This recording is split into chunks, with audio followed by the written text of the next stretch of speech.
Morning, everybody. How are you? It is Thursday morning at 8:24. I've been up since about 4:30.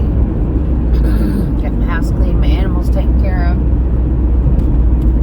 my shower, and now I'm headed to therapy. I have to be there at 9. Tell you what, it is cold. It's not cold, it's cold.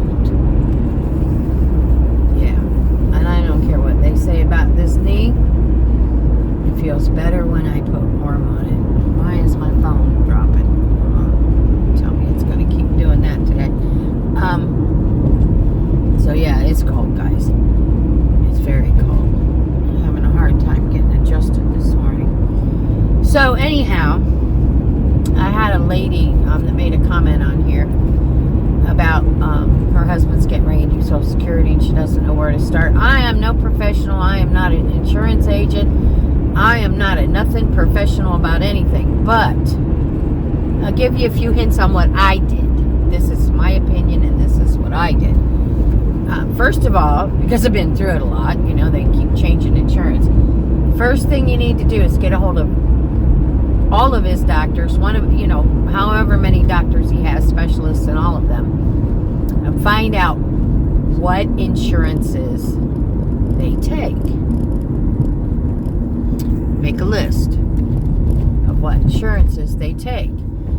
Then look down your list.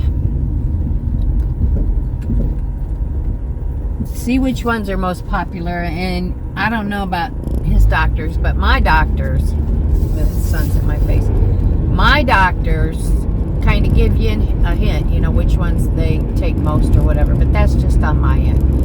Anyhow, call his doctors, find out what insurances they take. Then look over those insurances. Go online, look at their plans and see what they offer. Because you never know. It's like Aetna versus United. Aetna was wonderful, but United offers just a little bit more. Plus, I had to change anyhow. So, and then once you decide on the insurance company or not, you can call each one of them. And they will, without obligation, they will let you know what they offer. It's not as scary as it appears to be, because they'll ask you all the right questions. And get you in there. But my suggestion is, when you're first going into Medicare, call your doctors and find out what insurance companies they take. It's a little bit of work, but it's not horrible. I got through my fiasco the other day in about an hour. Maybe an hour and 20 minutes after I called all my doctors to find out what insurances they take. And then I had made up my mind and I called United, and I loved everything they had to say. They were very nice, and it was all on a recorded line, so they can't, excuse me, so they can't say, well, no, it's a recorded line. But that's your starting point. And actually, once you get it settled in, they'll tell you if you're going to have co-pays on anything, if it's going to cover your prescriptions, all that kind of stuff. They're pretty good about that. But they have to be. They have to be honest, and they have to be pretty good about it if they want to sign you up for their insurance, you know. But that's where I would start. That's where I do start. Call my doctors, find out what insurances they take, then call those insurance companies. And I know it sounds like a lot of work. It's just a little time. Jot down your notes on each one, and then go back and make your decision. Or you might call the first one and absolutely be happy with what they have to offer. So it's not that bad. It really isn't. So, you know, breathe deep. And if I can help you any more with that, hit me up on my Facebook Messenger. It's listed on my YouTube channel page. And I'll see if, you know, if I can help with some suggestions. Like I said again, I'm not an insurance agent. All I know is what I have been through personally,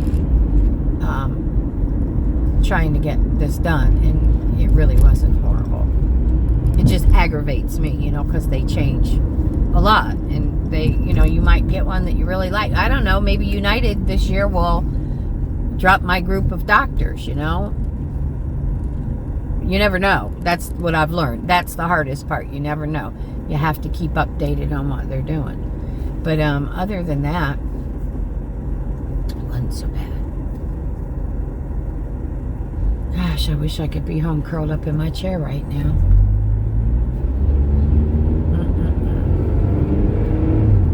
Oops, I forgot I'm in a school zone. Better slow down. I'm not used to being out quite this early going through school zones.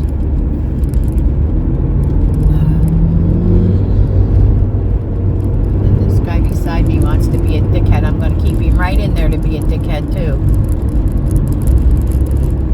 He was behind me and thought he was going to come and try to slice between me and the guy next to me.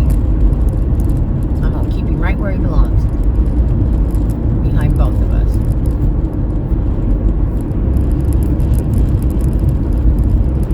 It's ridiculous, in town in a school zone, and he wants to go flying through there and cut around, and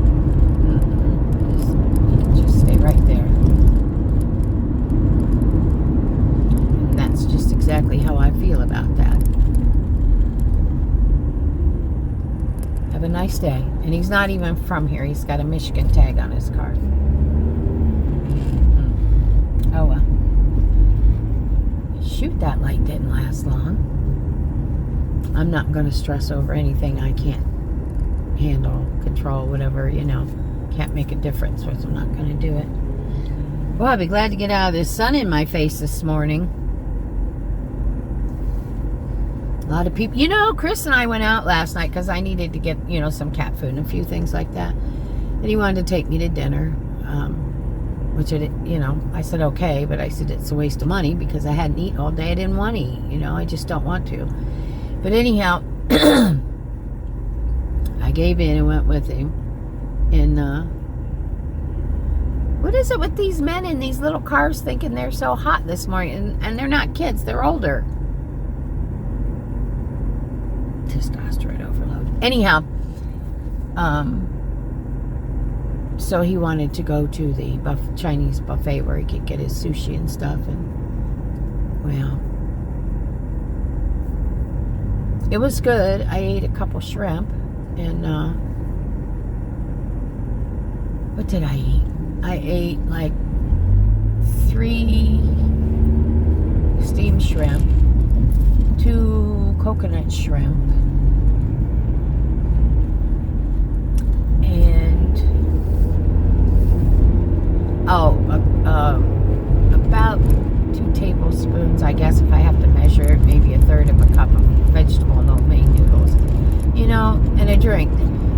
$20, you know, that's, and I told him, I said, we're just wasting money. He's like, oh babe, don't worry, I'll eat enough for both of us. You know, what she loves is sushi, and it's all you can eat, so. But anyhow, the reason I started that story, brain just in case, I can't believe on a Wednesday night the amount of people that were out at the high dollar restaurants. The parking lots were slammed full. Full, I'm telling you. Slammed full. I couldn't believe it. Places like Cody's and what's the big steakhouse here? It's not Texas Cattle Company. There goes the brain again. Anyhow, Outback. The only one that wasn't really clogged down was Red Lobster, but I'm sure they got busier, because when we went to dinner at the All You Can Eat, we went about 6:30, 6:45. There wasn't a lot of people there, but we were happy. Next thing you know, the door opens and they just constant stream of people. I don't know if it's the political turnaround thing that's going on that's making people feel a little more comfortable about getting off their money, or what it is, but I couldn't believe it. I mean, they were just packed, and I wish I could think of the name of the Roadhouse, Texas Roadhouse, that's what it's called. You know, for 2 people to eat there, to walk out the door, that's $100. But yeah, I was really amazed. I couldn't believe it. I was like, what the heck? Because I thought for sure, you know, with the way things were, that a lot of these bigger restaurants, which I like them, but I can't see wasting the money since I don't eat. I thought for sure they'd be slowly closing their doors, you know, but no, I'm going up 50. I'm not going through that school zone. So anyhow, yeah, it was shocking to see all those people. Even the movie theater was slammed full of people. Yeah, I don't know what's going on there, but it's okay. It's a good thing, you know. It's a good thing. People spending a little bit of money helping, you know, businesses. So I'm not complaining. I'm just saying how surprised I was at that, you know. Okay, let's get up here and get in front of this little truck. So, yeah, that's what we did last night.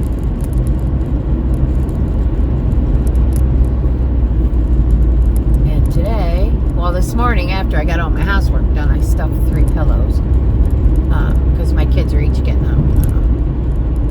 pillows with their Christmas gifts. So I got 3 of those done. I probably got about 6 or 8 more to do. I'll get to them.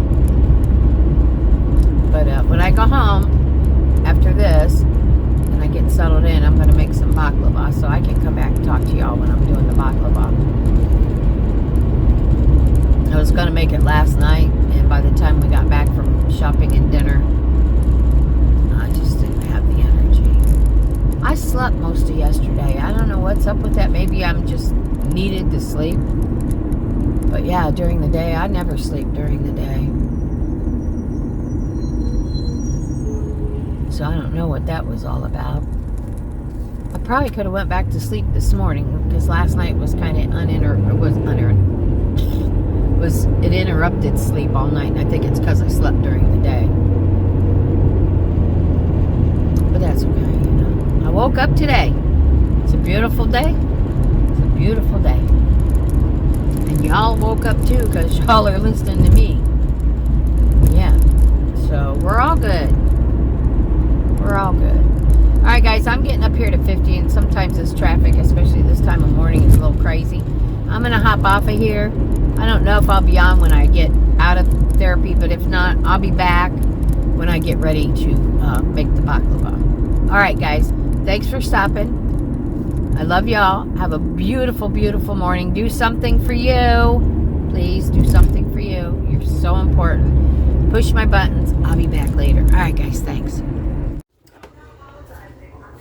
Good morning, almost afternoon, everybody. It's 11:45. I'm back from physical therapy. I did a few things. Excuse me. And I got things ready for the baklava, so I don't keep you here forever. I'm showing you how to do it. I'll tell you what you need, and then we'll get right to it. All right, first thing you need is 1 pound of phyllo dough. The 2 rolls that are in here are 1 pound. And you need a pound of chopped nuts. I probably have a little bit more than a pound, but I'd rather have too many than not enough. A cup of butter, a teaspoon of ground cinnamon, because I have a little more nuts. I put a little more cinnamon. I'll explain that to you. A cup of water, a cup of white sugar, a teaspoon of vanilla extract, and a half a cup of honey. So you have to chop your nuts up. So yeah, chop them. So anyhow, here's my nuts. And I took the cinnamon that I measured but didn't. Put it in there, chopped the nuts up, mixed it all up. That's good. Then you take your phyllo. This is in a towel. You take your phyllo and unroll it, and you cut it in half down the middle. Not the long way. You'll see the slices when I pick it up. And then you put it inside of a damp, not wet, excuse me, a damp towel, or you can do it with paper towels, however you want to do it, so they don't dry out, and they're really thin. They're really, really thin. And butter. I have a cup of butter melted. I have my nuts and cinnamon mixed. I have my phyllo cut in half under the towel. Over here, we're going to have to make a syrup on the stove. So I have a cup of water, a cup of white sugar, teaspoon of vanilla, and a little more than a half a cup of honey, because I love honey. And then I have my pan. I buttered it 9 by 13. So what we're going to do, let's preheat the oven. I don't know why, because this new oven heats up like right now. Anyhow, preheat the oven to 350 degrees. Butter the bottom and sides of my 9x13 pan. I chopped the nuts. I did the phyllo dough. Now it's time to start. So what you do is you take your phyllo, like I said, your phyllo dough is really, really thin. So you got to kind of pick out, this is 2 slices, I think. I won't bore you with all this. I'll show you how to do it, and then I'll finish it and come back and show you what it looks like ready to go in the oven. Let's see, is that 1 or 2? Yeah, see how thin this is? You can almost read through this. So this is how, try to put it in there neat.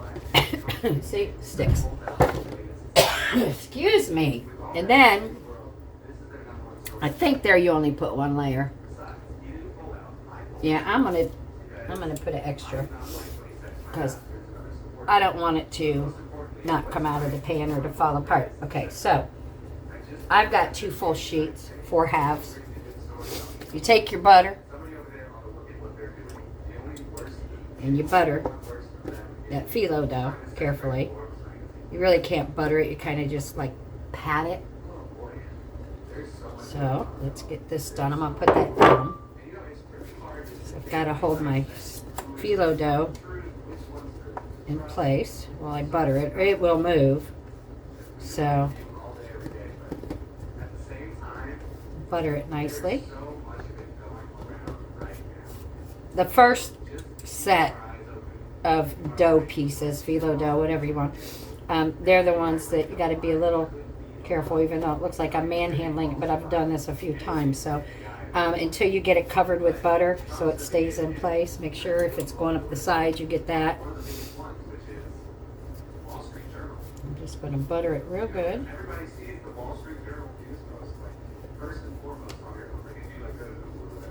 And then you take your nuts. Now, your recipe, 9x13 pan, right? The recipe says a tablespoon, maybe 2. Are you kidding me? You can't cover this whole area with that. So anyhow, you take them and you spread them out. I just kind of hold them above and just let them fall where they want to fall.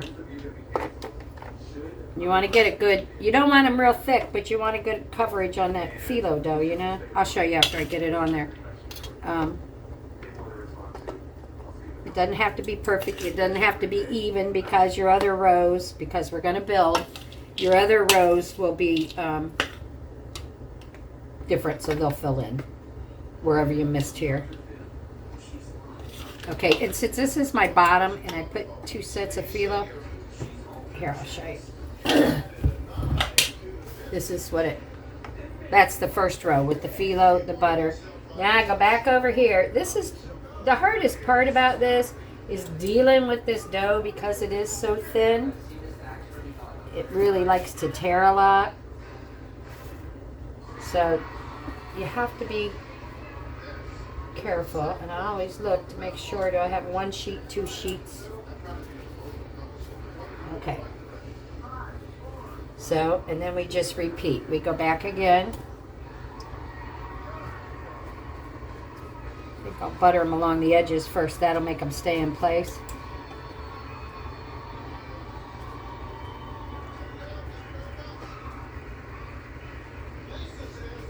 Okay, now I can go in, because it'll lay in place this way.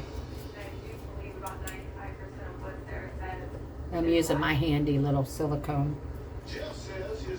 That way it doesn't tear, because if you'd use a regular pastry brush, you know, the brushy kind, it will tear this stuff up. You don't want that to happen. I'm going to make all this phyllo dough. I might end up with 2 of them, because I don't know. That's a lot of phyllo dough. And we go back in again. And we keep doing this until the pan is full and there's like a million layers and you use all this phyllo dough.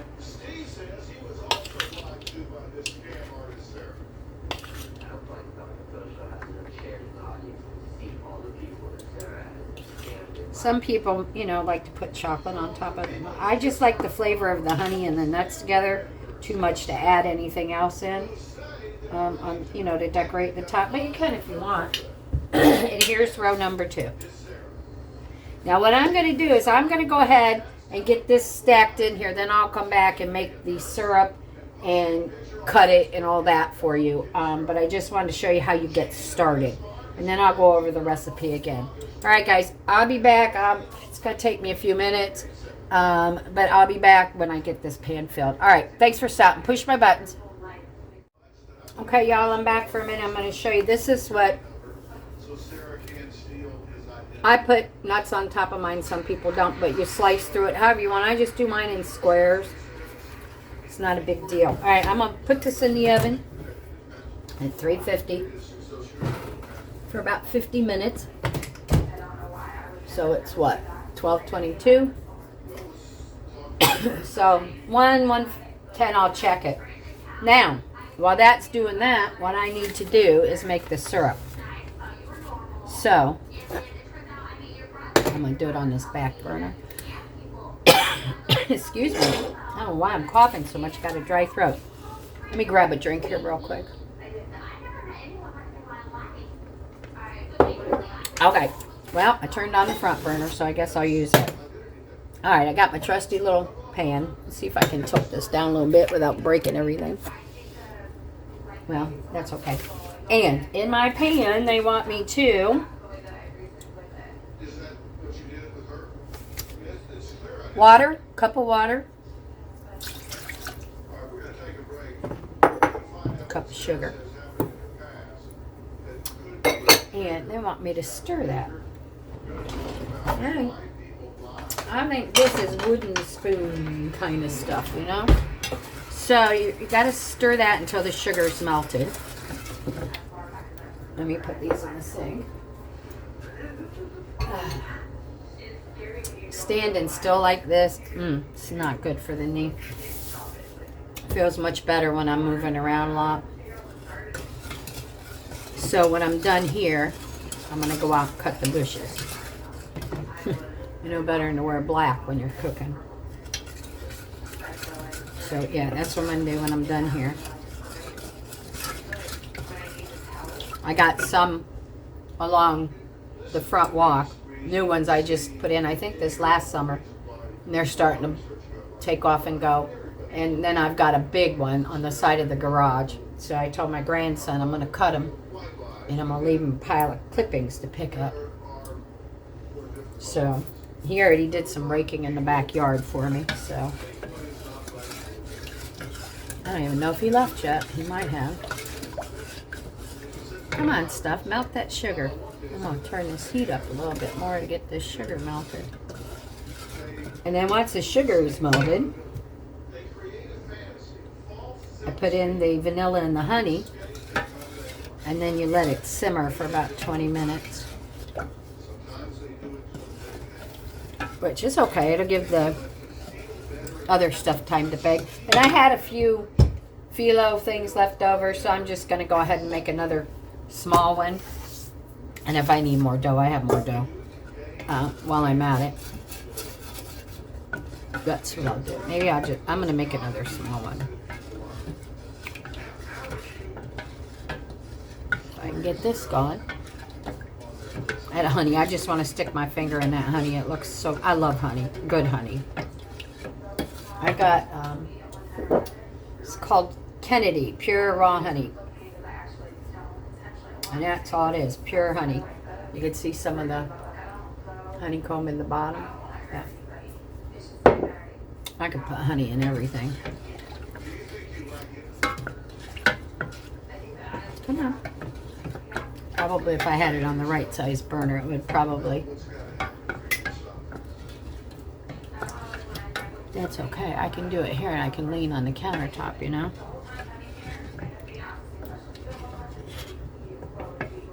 Okay. Looks like that sugar is melted, but I'll give it another minute. I want to make sure.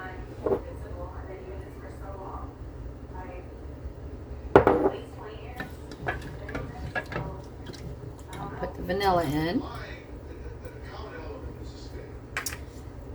and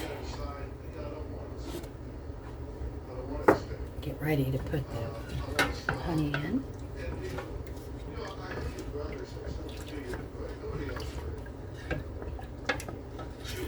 I guess that sugar's... Alright, here goes the honey. And this, when it's done and the other comes out of the oven, this is going to be poured over top of it. That's why I got my handy dandy little pan here with the pour spout on it.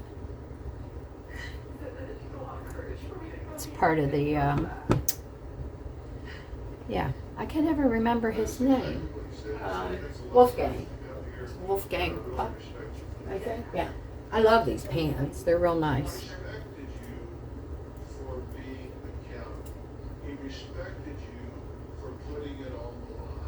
I'm not wasting any of this honey because it's so good.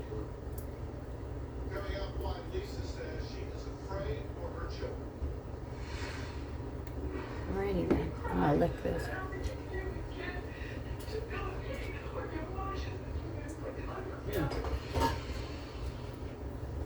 It's good.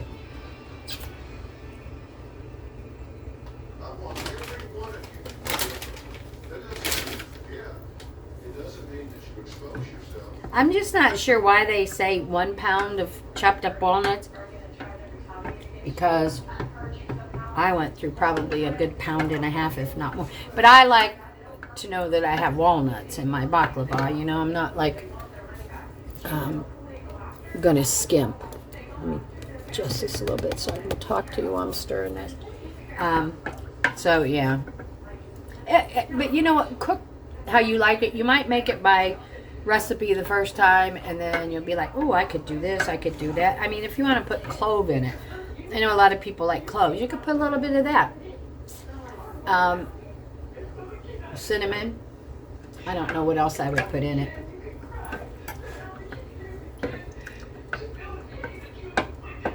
Well, that's a whiny woman on that TV in there. Wah, wah, wah, wah, wah. It's everybody else's fault. Okay. Alright, so you see where we're at to this point. It's pretty simple. I don't know why people think it's hard to make baklava. The hardest thing for me, like I said, is working with that real thin dough. And then when you cut it, that's hard because that paper is so thin. Well, dough. It's like paper. It's so thin. To me, that's the hardest part.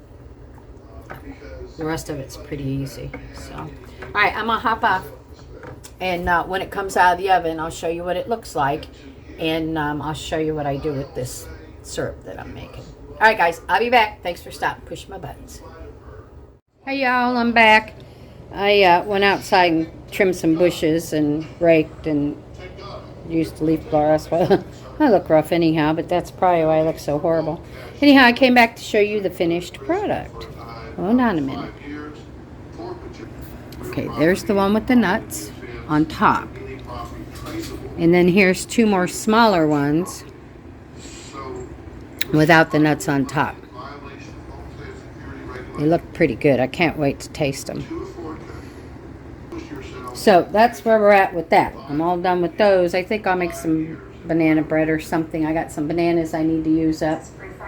And I'll wrap that up and put that in the freezer though. So I just wanted to share that with you guys. Let me go over the recipe real quick again, and then yeah. Okay, so for Greek baklava, we need a 16-ounce package of phyllo dough. Don't plan on using it all. Use 1 roll because I make mine a little different. So just take out 1 roll and cut it and use it in 9x13. Because there's 2 rolls of it inside, and you can always, if it's thawed out, you can always take it out and use more. A pound of, whoops, sorry about that, guys. There goes my fingers. It says a pound of chopped nuts, but I'm going to tell you, but I made a lot. But in that big one, I used over a pound, probably 1.25 pounds maybe. A cup of butter, teaspoon of ground cinnamon, cup of water, cup of white sugar, 1 teaspoon of vanilla extract, a 1/2 cup of honey. Preheat your oven to 350. Butter the bottoms and size of a 9x13. Chop the nuts and toss them with the cinnamon. Set them aside. Unroll the phyllo dough. Cut the whole stack in half to fit the pan. Cover phyllo with dampened cloth to keep it from drying out as you work. Place 2 sheets of dough in the pan. Butter thoroughly. Repeat until you have 8 sheets layered. Then you sprinkle 2 to 3 tablespoons of nut mixture on top. Top with 2 sheets of dough, and you keep doing that. Butter, nuts, a layer of phyllo dough sheets. Then at the top, when you get to the last layer, it's just 6 to 8 of the sheets on top, and then you butter it real good, and then you have to cut it. Let me show you. You can cut it however you want, but it needs to be cut like this, so when it's done baking and you go to pour that syrupy and honey stuff on it, it gets down in all of it, because if you don't do them in the half like that, it's not going to get to the insides. So, anyhow, let me go back over here and finish reading this. So, using a sharp knife, cut into diamond or square shapes all the way to the bottom of the pan. And what I do is I cut it like I'm cutting a cake, you know, in a pan like that. Just cut it down and across. Then I cut each one of those squares in a diamond shape. It's just easier that way. Bake it for about 50 minutes until it's golden and crisp on top. I didn't have to bake any of those 50 minutes. If I'd have left them in 50 minutes, they probably would have been burnt. But you keep an eye on it. You know, when the top starts browning and you see the butter and stuff bubble up on the sides, it's probably ready to go. You pull it out from the oven and immediately spoon or pour the sauce over top of it. And it says serve in cupcake papers, which is probably a good idea because they're so ooey gooey. And it says freeze as well. I've never frozen. And leave it uncovered because it will get mushy and soggy. You don't want to cover it up. You know, if you're going to put it in the fridge, that's fine. Oh, there's my finger. Sorry. Anyhow, the sauce that I made for that, I'm getting way ahead of myself, is boil the cup of sugar, the cup of water, until the sugar is melted. I'd let it boil a little bit. Then you add the vanilla and the honey, and then you simmer that for 20 minutes, and that's what you pour over top of it. So if you need me to slow down, you need it any clearer, message me. And I'll just type it out for you, or I'll screenshot the directions, or, you know, I'll get them to you if you're interested in making it. I don't make it a lot, but this time of year, I like to make it. I got a lot, but I'm going to freeze some of it, you know, for when the kids come, and I have to freeze some of it so hubby don't get into it. What do you want, Bo? Let me show you this pretty little face down here. He's feeling so much better. Say hi to everybody, handsome. He still has that on his back, but it's getting better too. Oops. What are you doing, Bobby? Huh? You come out here to help me? He's doing so well. He's doing so well. Bo. So handsome. Yes, you are so handsome. So that's where I'm at with all that today. I'm going to go and sit down because everything I've done today, physical therapy, cleaning the house this morning. Good thing I have shopping to do. You know, I'm getting this stuff baked, and now I got to figure out what I'm going to make for dinner. And I trimmed a lot of bushes out there, a lot of bushes, and raked it all up in a pile for my grandson to pick up. I'm not picking it up. So, that's it. That's my day so far. I hope you all are having a beautiful day. What time is it going on? I don't know. Oh, look at, it's going on 3 o'clock already. Wow. So then I've got tomorrow, I don't know, I got to pack an overnight case because we're Saturday morning we're leaving and going to Kissimmee for the night. So that's where we're at. I better get a hold of her and make sure we're still on for this weekend. If not, I can cancel my hotel in time, you know. So, all right, guys, I love y'all. Wanted to share that with you. If I totally confused you, I'm sorry, but that's just normally me, you know. So I'll be back later maybe when I'm sitting here in the evening when it's nice and quiet and I've thought about a bunch of dumb shit. All right, y'all have a great afternoon. Love y'all. Maybe I'll come back and show you what I'm making for dinner. Okay, guys, I'll see you in a bit. Push my buttons.